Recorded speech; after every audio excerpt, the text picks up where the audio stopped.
So for a great many years, I've always told people that Riopelle was the first abstract work of art that I had ever seen. It was only later, when I started to read about Riopelle, that I realized he said on more than one occasion, "I have never painted a work of abstract art in my life. I am not an abstract painter.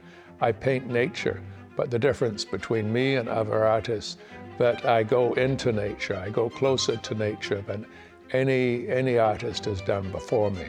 And that is very intriguing. So Riopelle essentially would paint about how he felt about nature, not just in a realistic term, but how nature moved him and his memories of nature. When he was in France for a great long time, of course, he wasn't painting the nature of the land along the River Seine.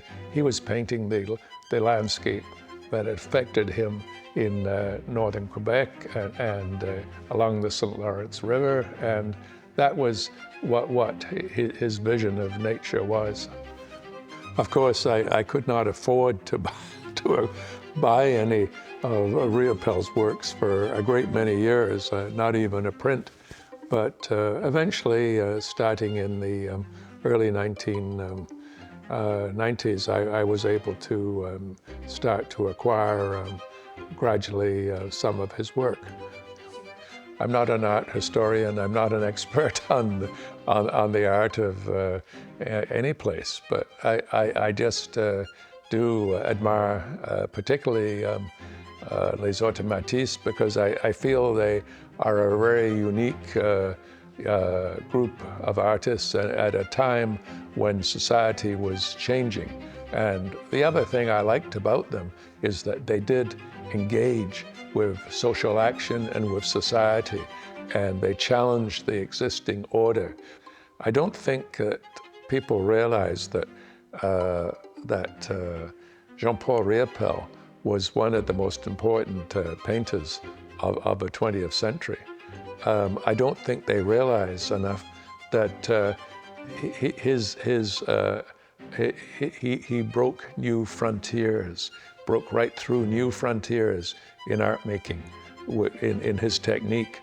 It was a unique use of impasto, and only a very few artists had used impasto extensively, such as Van Gogh in his sunflower paintings, but Riopelle used it in his monumental work.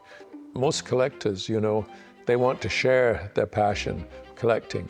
And if I did that with this house, my neighbors would all complain about the parking or something. So that's why we are pleased to offer them to a museum. And there's no better place for the work that we have collected and loved for so many years. There's no better place than the Musée National des Beaux-Arts du Québec.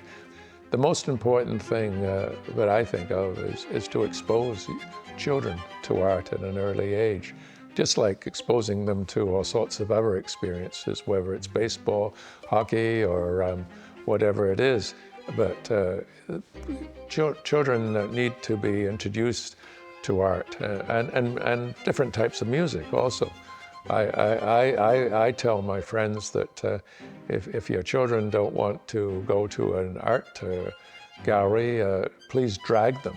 Just once, force them to do it once. Some will remember it all their life.